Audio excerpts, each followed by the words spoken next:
제가 초창기에 제가 이제 그 공예라는 개념하고 그 이제 예술 순수 쪽하고 그런 어떤 문제를 갖다가 어떻게 이걸 좀 장르를 갖다가 좀 구별할 수 있는 가장 핵심적인 게 뭔가 하니까 공예는 용이고 순수는 말 그대로 어떤 정신적 가치, 예술성을 추구하는 쪽이다. 이렇게 제가 나름대로 이제 좀 생각을 하면서 기능을 넣은 거예요. 그러다 보니까 이제 저렇게 이제 가병처럼 만들어졌는데, 저거 만드는 것은 이제 그 전부 다가 이제 3배입니다. 안에 덩어리가. 3배에다가 7로 만들었어요. 그러니까 이렇게도 만들 수 있다. 이게 이름해서 우리 이제 마신 7도라고 부르거든요. 또 협저 7도라고 하는 것도 있는데 섬유에 칠한 거예요.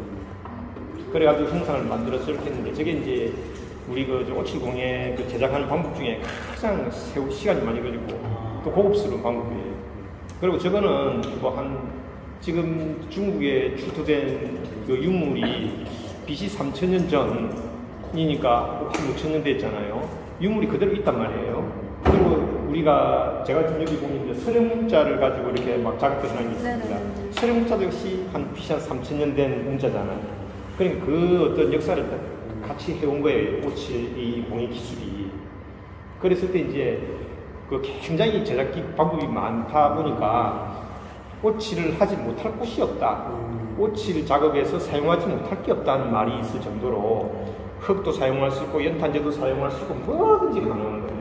그러니까 오칠은 굉장히 참 재미난 장르예요. 안에 내용적으로. 그래서 방금 말씀하시니까 제가 이제 그렇게 다양하게 그래서 저게 그 파도처럼 물결처럼 이렇게 흘러가면서 뭔가에 이제 또 산의 어떤 모양도 보이기도 하고 그리고 저게 뭔가 의미하는 게 참 그래도 좀 오묘하면서도 좀 깊다 생각이 듭니다. 저게 이제 하는데 온도 조절이 안 되니까 시커멓게 돼야 되더라고요. 그러죠. 온도 조절이 안 되는 건 아니고요. 그게 이제 오칠 자체가 그 안에 이제 그 우르시올이라고 하는 옷산이 있습니다. 많은 성분 중에. 그게 이제 공기중에 노출되면 산화되면서 어두워지거든요. 그래서 오칠이 투명하진 않고 칠하고 나면 칠할 때는 좀 그래도 회백상으로 약간 투명도가 있었는데 칠하고 나면은 이제 산화돼서 마르잖아요. 그 과정에서 이제 좀 약간 검어지는, 어두워지는 그런 게 이제 오칠 칠의 좀 특성일 수도 있는 거지요. 그럼 그거를 오칠하고 난 다음에 이게 산화가 돼야 되나? 뭐 해가지고 온도에 맞춰야 안 돼. 산패되지 않게. 이제 마르려고 하실 때 건조할 때 이제 오칠은 또 그 온도하고 습도가 있어야 말라요. 그렇죠. 아시지만. 그러다 보니까 이제 보통 뭐 그렇게 이제 맞춰야 되죠. 그리고 이제 그 오칠이 또 산지마다 다 다르거든요. 그래서 이제 이게 뭐 어디서 왔냐, 이게 산지에 따라서 테스트를 해봐야 돼요. 온도 몇 도 해보고 습도 몇 프로 하니까 마르구나. 그런 감으로 이제 요즘에는 이제 옷이 비싸니까 베트남에서도 많이 들어오더라고요. 옷이 비싸니까 베트남에서도 많이 들어오더라고요. 베트남에서도 많이 들어오겠죠. 맞습니다. 중국에서도 베트남에서도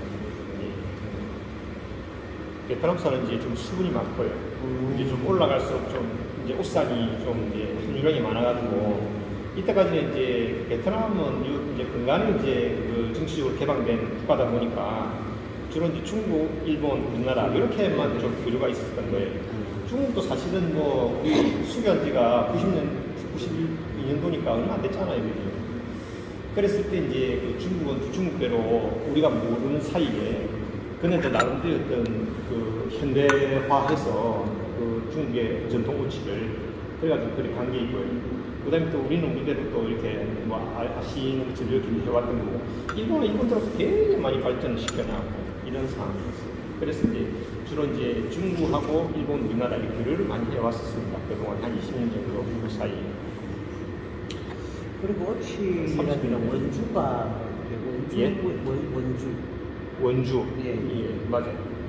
어째 지금 굉장히 저기는 많이 하는 것 같아요. 원주가 이제 왜 우리나라의 지자체마다 그 특성화를 통해서 그 그 지자체장이 이제 좀 성적표를 좀 잘 만들어야 되잖아요. 그러다 보니까 이제 그게 이제 활성화 내지는 지역 활성화나 또 뭐가 하나 타이틀이 특성이 있으니까 맞아요. 그래서 우리 그 원주는 오칠의 보장이다, 지역 특화사. 산지의 보장이다 이래가지고 이제 타이틀을 걸거든요.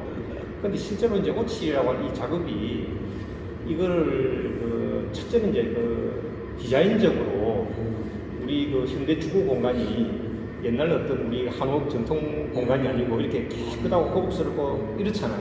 그러니까 이게 맞는 난치기가 되는데 그런 어떤 디자인이 우리가 좀 준비가 안 됐던 거죠. 우리 이 업계 일하시는 분들이. 그러다 보니까 이제 좀 어려움이 있었던 것 같아요. 예. 그래서 이제 그 원주도 그런 문제 때문에 참 어려움을 많이 겪고 있습니다. 그래서 이제 제가 그 원주에 오칠 학교 이걸 하나 저는 이제 별 그런 마음은 아닌데 이제 좀 나이가 들어서 그래도 이제 우리나라에 좀 뭔가 좀 있겠나 생각하다 보니까 학교를 하나 좀 하고 싶은 거예요. 그렇겠네요. 그러다 보니까 이제 학교를 하더라도 조금 다르게 기존에 지금 통영에도 오칠 학교 프로그램을 통영에서도 운영하는 게 있습니다. 원주에서도 또 조금 운영하는 게 있는데 주로 이제 그 지역 사회에 이제 나이 드신 분들 또 이제 여성분들이 이제 나이가 좀 드시면은 애들 다 키우고 나면은 나는 뭔가 하고 정체성에 좀 이렇게 좀 힘들어하시는 분들이 계시잖아요. 그런 분들이 좀 많이 오셔가지고 오칠 작업을 많이 하시고 그런 분들인데 저는 이제 그렇게만 가면은 물론 지역 주민들을 위한 향유 확산의 기회는 줄 수 있지만 좀 전문성 있게 함으로 해서 오히려 국제화 시킬 수 있는 그런 게 된다는 게 제 아이디어입니다. 오칠 전문 예술학교라면서요? 그러죠. 그렇게 해도 되는데 일본에서는 그런 운영을 잘 해왔는데 일본도 지금 이제 많이 어려워하는 건 마찬가지예요. 일본도. 근데 일본은 왜 문제인가 하면 그 자기인정신이 있잖아요. 칼 하나 만들더라도 세계 최고로 만드는 어떤 그런 게 있는 거예요, 이 사람들은. 그게 어쩌면은 어떤 그 자기인정신 자체가 그냥 잘 만든다는 걸 넘어서 어떤 그 신앙이나 도의 경지로까지 가는 자기 자신의 어떤 그런 것과 같이 이렇게 연관되어 있기 때문에 우리는 막 혀를 찰 정도로 막 잘 만들어내는 거예요. 그러니까 지금 딱 우리 시대는 칼을 만들더라도 최고로 원하는 게 아니거든요. 조금 싸면서 최고로 원하는 거예요. 그러니까 그게 우리나라인 거예요. 그러니까 우리가 지금 막 폭발하는 거야. 우리 모든 제품들이요. 그래서 일본도 이 오칠 학교가 있는데 시스템은 참 잘 해왔는데 요 최근에 들어서 많이 어려워하는 것 같아요. 그래서 제가 방금 말씀드린 것처럼 이런 게 결국은 시대의 어떤 디지털로 가는 이런 결합이 좀 안 돼 있는 거죠. 일본이. 우리는 이런 어려움을 겪어서 대학에 이런 오칠 학과가 이게 그 모지가 안 되겠다. 대학은 이제 이명박 정부 때 이제 그 취업률로 이제 학과 성적표를 이제 기준을 한 거예요. 우리 서울대 가려면 부의 수학으로 기준하듯이 취업률로 기준하니까 이 아트는 취업이 안 되잖아요. 취업하고는 좀 다른 이야기잖아요. 문화 쪽이니까. 그러니까 막 다 없어지고 지금은 없습니다. 예. 숙대에 한이 많이 하고 있는 정도고 다 없어졌어요. 그동안. 시리즈는 고향은 예? 고향. 부산 여기 서면 요 친구. 저는 부산인입니다. 예. 옛날 진구청 여기 있을 때 옛날 진구청 그 진구청 뒤에 살았거든요. 고향 부산인들 아주 투박입니다. 진구청. 이렇게 하게 됐습니까? 예. 어떻게 오칠 하는 저는 고등학교